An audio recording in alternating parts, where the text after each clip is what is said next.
And now I'm going to read this book called Me First. My grandmother used to read this book with me when I was little. Pinkerton was pink, plump, and plushy. He would do anything to be first, even if it meant bouncing off bellies, stepping on snouts, or tying tails. Me first, he cried when he had been last in line and finished first down the slide.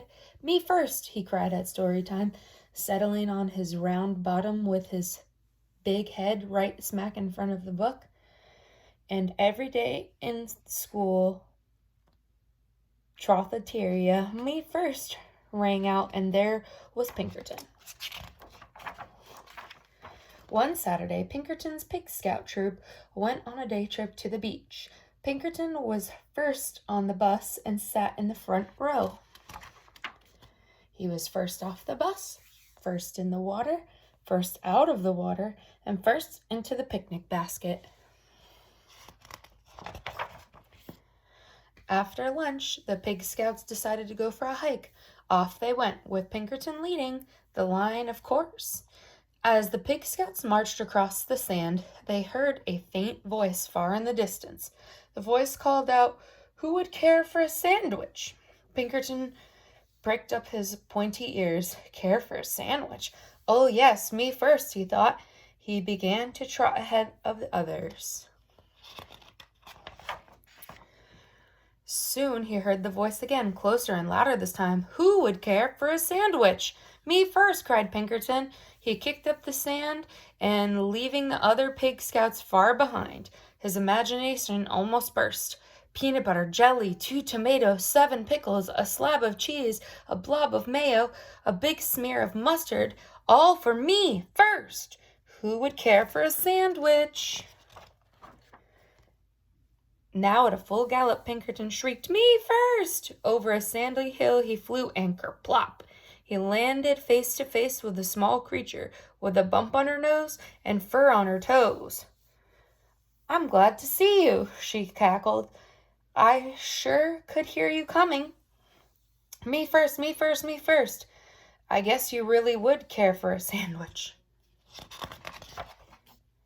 "Oh, yes, indeed," replied Pinkerton. He jumped up and down so fast his teeth jiggled. "Good," cackled the small creature. Pinkerton waited 1 second, 2 seconds, 3 seconds. "Well?" he asked. "Well, what?" replied the small creature. "The sandwich," begged Pinkerton. "Where's the sandwich?" The small creature curtsied. "You're looking at her," she went on. "I am a sandwich, and I live in the sand, and you said you would care for a sandwich. So here I am. Care for me." All Pinkerton could say was, "But I," no notice. Taking no notice, the sandwich continued, "You said me first. You wanted to be the first one to care for me. Well, congratulations. Now just come along to my sand castle." Grabbing Pinkerton firmly by the sleeve, she led him around a few bends. Before he could say, "But I," again, the gate to her castle closed. "All right, my pink, plump, and plushy one. Now you care for me. You may have the honor of being the first to powder my nose and comb my toes." Seeing no way out, Pinkerton powdered her nose and combed her toes. "Next," she crowed. "You may be the first to put my supper in a bucket and feed me with a shovel." Pinkerton looked around. He had no choice. He put her supper in a bucket and fed her with a shovel. Rubbing her tummy, the sandwich spoke on. "Finally, after you've had the privilege of being the first to wash my dishes and sweep my castle and do my laundry and curl my hair and tuck me in, you may be the first to tell me a bedtime story."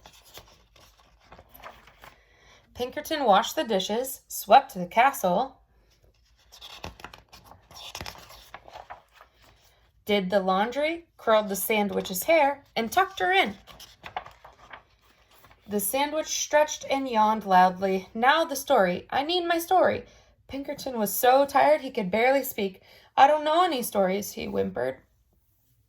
Then how about make something up? Oh, how about something concerning a pushy pig who always wanted to be first? Pinkerton sighed and began. Once upon a time there lived a pig who always wanted to be first, until one day he met a wise sandwich. Wise and beautiful, cut in the sandwich. A wise and beautiful sandwich who showed him that first was not always best. Ah, cackled the sandwich.